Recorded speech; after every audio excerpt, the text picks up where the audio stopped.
Friends, welcome to my channel moms kids घर। मैं आज आपसे बात करने वाली हूँ गर्भ संस्कार गीता। जो गर्भ संस्कार गीता है वो हर महिला को प्रेगनेंसी के टाइम पढ़ना चाहिए, क्योंकि इससे क्या होता है आपको पता है। जो बच्चे हैं उनका धीरे धीरे जो डेवलपमेंट होता है अराउंड 5 मंथ्स के लास्ट वीक में उनका क्या होता है, सुनने का कैपेसिटी हो जाता है। आप जो सुन रहे हैं, वो जो देख रहे हैं, वो सब वो फील करते हैं, वो सुन सकते हैं। जो आप म्यूजिक सुन रहे हैं वो भी वो सुन सकते हैं। इसी अभी से अगर आप गीता हुआ या आप कुरान हुआ, आपका जो भी है बाइबल, ये सब आपको सुनना है, जैसे कि बच्चे को वो आवाज़ जा सके। लाउडली आपको पढ़ना है। अगर आप एक काम कर सकते हैं, पेन ड्राइव में सेव करके आप उसको लाउडली सुन सकते हैं, नहीं तो आप उसको जोर जोर से पढ़ सकते हैं, जैसे कि बच्चे को वो आवाज़ सुनाई दे। तो देखिएगा, प्रेगनेंसी के बाद आप एक बार उसको ट्राई करिएगा, देखिएगा वो आप जो सुन रहे थे प्रेगनेंसी से पहले, वो सुन के वो बच्चा भी एकदम शांत हो जाएगा। रो रहा होगा तो शांत हो जाएगा। आप भी ये एक्सपेरिमेंट कर सकते हैं। मैं इस वीडियो में आपको बताऊंगी भगवत गीता, जो कि प्रेगनेंसी के दौरान पढ़ना चाहिए।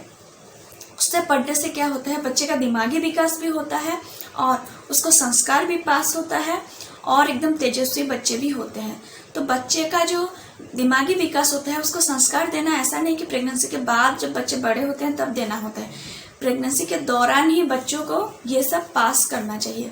और ये साइंटिफिकली भी प्रूफ हो चुका है कि हाँ, प्रेगनेंसी के दौरान बच्चों को संस्कार पास किया जाता है।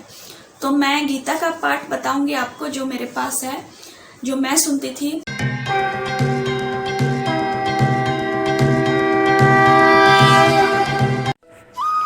श्री गर्भ गीता। अर्जुनोवाच।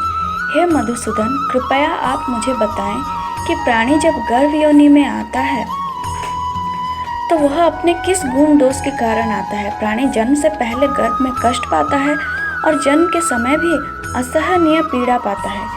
इसके बाद भी वह रोग पीड़ा के कारण दुख पाता है। उसे बुढ़ापे में अनेक रोग घेर लेते हैं और उसकी मृत्यु हो जाती है।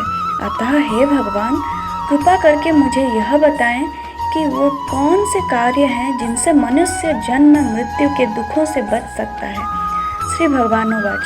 हे धनुर्धारी, जन्म मृत्यु का बंधन तो उन प्राणियों की नियति है जो संसार में क्रियान्वित रहते हैं। जो प्राणी संसार में नष्ट होने वाले पदार्थों से प्रेम करते हैं, वे संसार की नश्वर वस्तुओं की इच्छा रखते हैं।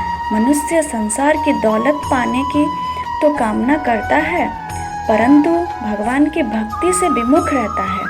इसलिए वह बार बार अनेक योनियों में पैदा होकर जीवन मरण और गर्भ के दुख भोगता है। अर्जुनोवाच। हे माधव, संसार की मोह माया से मुक्ति तो संभव नहीं है।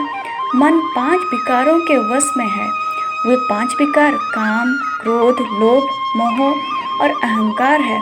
यह मन मस्त हाथी की तरह है। माया मन को हर लेती है। इन 5 विकारों में अहंकार सबसे प्रबल है। यह प्राणी को नरक में ले जाता है। हे जनार्दन, इस मदमस्त हाथी को कैसे वश में किया जाए, अर्थात मनुष्य को कौन से प्रयत्न करने चाहिए जिनसे मन को भक्ति में लगाया जा सके। श्री कृष्णवाच। हे कौन्तेय, जिस प्रकार मस्त हाथी को बस में करने के लिए महावत अंकुश का प्रयोग करता है, उसी प्रकार मन को काबू में करने के लिए ज्ञान रूपी अंकुश का प्रयोग आवश्यक है। भक्ति और ज्ञान अभ्यास करने पर ही प्राप्त होते हैं। अहंकार करने से जीवन नरक बन जाता है। अर्जुनवाच। हे जनार्दन, कुछ प्राणी तो आपकी भक्ति करने के लिए वन जंगलों में जाकर रमते हैं और कुछ सांसारिक मोह माया छोड़कर जगह जगह भटकते फिरते हैं। अतः हे प्रभु, इस बारे में कैसे पता चले कि आपकी भक्ति किस प्रकार मिल सकती है। श्री भगवानोवाच। हे अर्जुन, जो प्राणी मुझे खोजने के लिए जंगलों में फिरते हैं वे सन्यासी व वैरागी कहलाते हैं। वे सिर पर जटा बांधते हैं तथा भस्म लगाते हैं, लेकिन फिर भी वे मेरे दर्शन नहीं कर पाते, क्योंकि उनमें भक्ति व प्रेम नहीं है। वे अहंकार में डूबे हुए हैं। तब यह वैराग का अहम तो मेरी भक्ति पाने में बाधा डालता है। मैं शुद्ध मन से भक्ति करने वाले सतत अभ्यासी जो काम, क्रोध, मोह, लोभ और अहंकार से परे हैं, उन्हें ही दर्शन देता हूँ। अर्जुनोवाच, हे मधुसूदन, मनुष्य इन 5 विकारों से ग्रस्त होकर अपने सांसारिक जीवन को नष्ट कर लेता है। हे माधव, वह कौन सा पाप है जिसके कारण किसी की स्त्री असमय ही मर जाती है, किसी के पुत्र मर जाते हैं, और किस पाप के कारण व्यक्ति नपुंसक हो जाता है? श्री भगवानोवाच, हे अर्जुन, जो व्यक्ति किसी से कर्ज लेकर उसे चुकाता नहीं है, वह इस पाप कर्म से अपनी पत्नी को खो देता है। उसी प्रकार जो किसी की अमानत को लौटाता नहीं, उसके पुत्र मर जाते हैं। जो किसी व्यक्ति को सहायता करने का वचन देकर भी समय पर उसकी सहायता नहीं करता, वह नपुंसक हो जाता है। ये सभी बड़े भयंकर पाप हैं। अर्जुनोवाच, हे कृपानिधन, मनुष्य किस पाप के कारण हमेशा रोगी रहता है और किस पाप के कारण बोझा ढोने वाले गधे का जन्म पाता है? स्त्री तथा गधे का जन्म प्राणी को किस पाप कर्म के कारण मिलता है? मनुष्य किस कुकर्म के फल स्वरूप जघन्य पशु बनता है? श्री कृष्णवाच, हे धनुर्धारी, जो मनुष्य अपनी कन्या को बेच देता है वो हमेशा रोगी रहता है। जो अभक्ष्य भोजन करता है और विषय विकार के लिए मदिरा पान करता है, वह गधे का जन्म पाता है। जो झूठी गवाही देने वाला होता है, वह स्त्री का जन्म पाता है। जो भोजन बनाकर पहले स्वयं खा लेता है और बाद में भगवान को दान करते हैं, वे बिल्ली सूकर की योनि को प्राप्त करते हैं। अर्जुनोवाच, हे कृपानिधन, इस संसार में जिन प्राणियों को आपने धन दौलत प्रदान की है और उत्तम वाहन दिए हैं, उन्होंने कौन से पुण्य किए हैं? श्री भगवानोवाच, हे धनंजय, जो उत्तम रीति से पात्र को स्वर्ण दान करता है, वह उत्तम वाहन और धन धान्य प्राप्त करता है। जो भगवान को साक्षी मानकर कन्यादान करते हैं, वे उत्तम पुरुष का जन्म पाते हैं। अर्जुनोवाच, हे दयानिधे, इस संसार में आपने किसी को तो इतना सुंदर बनाया है और किसी को इतना कुरूप, किसी को धनवान बनाया, किसी को निर्धन, सो ऐसा क्यों है? श्री भगवानोवाच, हे अर्जुन, जिन प्राणियों ने अन्नदान किया है उनका स्वरूप सुंदर है और जिन्होंने विद्यादान किया है वह विद्वान है। फिर भी पुरुष का रूप स्वरूप नहीं बल्कि गुण महत्वपूर्ण है। जो संतों की सेवा करते हैं वे धनवान, वो पुत्रवान होते हैं। अर्जुनोवाच, हे मधुसूदन, मनुष्य धन और सांसारिक सुखों के प्रति इतना मोह क्यों रखता है?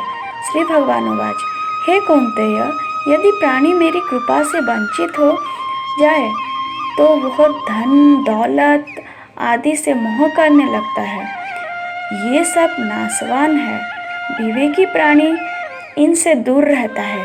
जो व्यक्ति सांसारिक मोह त्याग कर पवित्र स्थलों के दर्शन करके मेरी निष्काम भक्ति करता है, वह राजा के समान सुख और ज्ञान प्राप्त करता है। सभी वस्तुएं नाशवान है, केवल मेरी भक्ति ही ऐसी है जिसका नाश नहीं होता।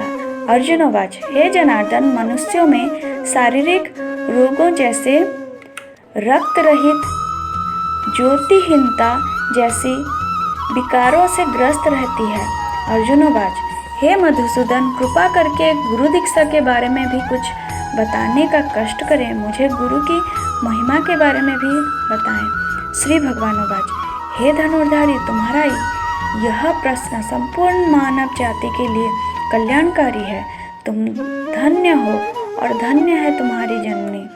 हे पार्थ, ब्रह्मचारी और संयमी पुरुष जो ईश्वर भक्ति और परोपकार में लगा हो, उसे ही गुरु बनाना चाहिए। अपने गुरु की देख रेख में ही मेरी पूजा करें। गुरु की कृपा से विमुख प्राणी 7 ग्राम मारने का पाप भोगता है। ऐसे प्राणी का मुख देखना भी पाप होता है। हे अर्जुन, सारे संसार के गुरु जगन्नाथ हैं।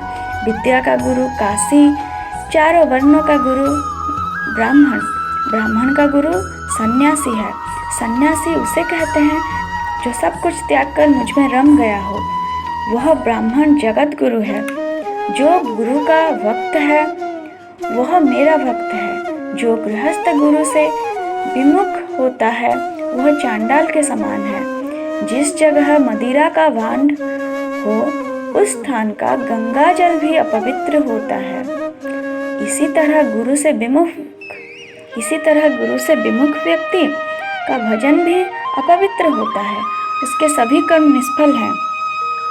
ऐसा व्यक्ति कुकर, सुकर, गर्दभ, काक इन योनियों को पाता है। वह अजगर सर्प के समान आलस्य में डूबा तिरस्कार पाता है। हे कौन्तेय, गुरु दीक्षा के बिना प्राणी का उद्धार संभव नहीं है। जो गुरु की सेवा करता है उसको कई अश्वमेध के पुण्य का फल मिलता है। हे अर्जुन, जो प्राणी तुम्हारे संवाद को पढ़ेंगे और सुनाएंगे वे गर्भ के दुख से बचेंगे। वो नरक की 84 योनियों के झंझट जन्म मरण से बचेंगे। इति श्री गर्भ गीता संपूर्ण।